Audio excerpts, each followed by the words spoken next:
నమస్కారం. ఈ అత్యున్నత స్థాయి ఎగ్జిక్యూటివ్ బ్రీఫింగ్కి స్వాగతం. ఈరోజు మనమొక ఆసక్తికరమైన, పైగా చాలా ప్రాథమికమైన మూలవాక్యాన్ని డీకోడ్ చేయబోతున్నాం. లీడర్షిప్ పొజిషన్స్లో ఉన్నప్పుడు ఇలాంటి మ్యాక్రో లెవెల్ థింకింగ్ ఎంత అవసరమో, దాన్ని డెవలప్ చేసుకోవడం ఎంత ఇంపార్టెంటో మీకందరికీ తెలుసు కదా. సో ఇది కేవలం ఒక థియరీ కాదు, టాప్ లెవెల్ స్ట్రాటజిస్ట్స్కి ఒక అద్భుతమైన ఫౌండేషన్ లాంటిది. లేట్ చేయకుండా డైరెక్ట్గా ఈ సెషన్లోకి వెళ్ళిపోదాం. ఓకే, ఈ బ్రీఫింగ్కి సంబంధించి మన రోడ్ మ్యాప్ ఒకసారి చూద్దాం. ఫస్ట్ ఎగ్జిక్యూటివ్ సమరీ చూస్తాం, ఆ తర్వాత అనంత విశ్వం అనే కాన్సెప్ట్, నెక్స్ట్ ఆవిర్భావ విచారణ, ఫైనల్గా దీని నుంచి మనం ఆచరణలో పెట్టగలిగే వ్యూహాత్మక అంశాలు అంటే స్ట్రాటజిక్ టేక్అవేజ్ ఏంటో డిస్కస్ చేద్దాం. రైట్, ముందుగా మొదటి అంశం ఎగ్జిక్యూటివ్ సమరీ. మీ స్క్రీన్ మీద ఉన్న ఈ వాక్యాన్ని ఒక్కసారి గమనించండి. అనంత విశ్వం ఎలా ఆవిర్భవించింది? ఎంత చిన్న వాక్యం కదూ, కానీ ఒక్కసారి ఆలోచించండి. దీనిలో ఉన్న డెప్త్, ఇది కవర్ చేసే స్కేల్ అక్షరాల అనంతం. టాప్ లెవెల్లో స్ట్రాటజీస్ డిజైన్ చేసేటప్పుడు మనకి కావాల్సిన క్లారిటీ, బ్రెవిటీ అంటే ఇదే.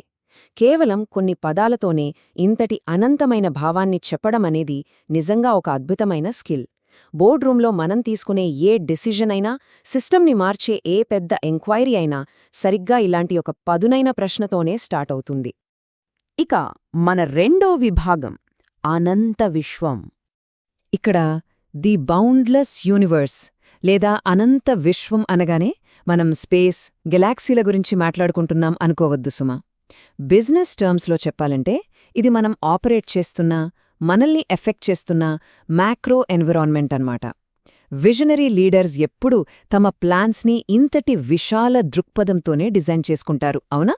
ఇక్కడ ఆ బౌండ్లెస్ లేదా హద్దులు లేని అనే పదం సూచించే స్కేల్ ట్రెమెండస్గా ఉంటుంది. ఒక ఆర్గనైజేషన్ లేదా సిస్టమ్ అసలు ఎక్కడ పుట్టింది, దానికి మూలమేంటి అనేదానికి ఇదొక perfect reminder.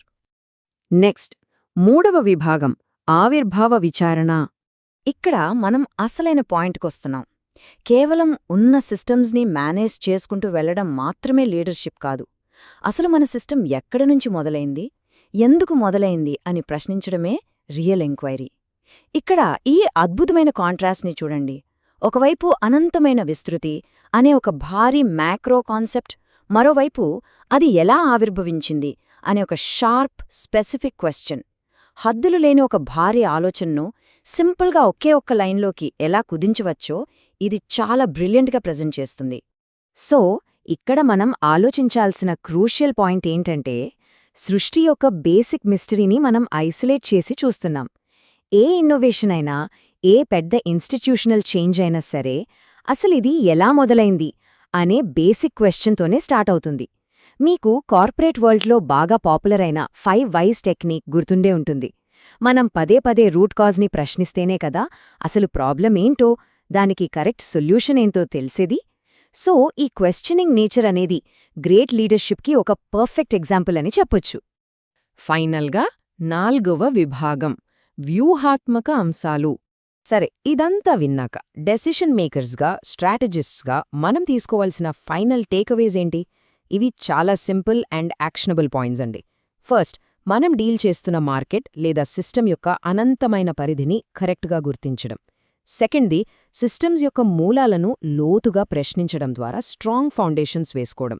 And third, most important point ఏంటంటే, మన విజన్ని కన్వే చేసేటప్పుడు అనవసరమైన మాటలు పక్కన పెట్టి ఎంతో క్రిస్ప్గా, సూటిగా ఉండటం. మనం ఇందాక తీసుకున్న ఆ సింగిల్ లైన్ కోట్ సరిగ్గా ఇదే అచీవ్ చేసింది. ఇక ఈ బ్రీఫింగ్ ముగించే ముందు మీకోసం ఒక థాట్. అనంత విశ్వం ఒకే ఒక్క విచారణతో ప్రారంభమవుతుంది. ఒక రకంగా ఇది మన ఒరిజినల్ టెక్స్ట్కి పర్ఫెక్ట్ ఎకో లాంటిది. ఒక అనంతమైన ఎన్వైర్న్మెంట్ అయినా సరే, లేదా ఒక గ్లోబల్ ఆర్గనైజేషన్ అయినా సరే, అదెప్పుడూ ఒక బేసిక్ క్వశ్చన్ నుండే, ఒక చిన్న ఆలోచన నుండే స్టార్ట్ అవుతుంది. సో ఆ మూలాలను అన్వేషించడం అనేది లీడర్స్గా మనకి ఎప్పటికీ ఒక కంటిన్యూస్ ప్రాసెస్ లాగా ఉండిపోవాలి. ఈ అద్భుతమైన ఆలోచనతో ఈ బ్రీఫింగ్ని ఇక్కడితో ముగిద్దాం. మళ్ళీ కలుద్దాం.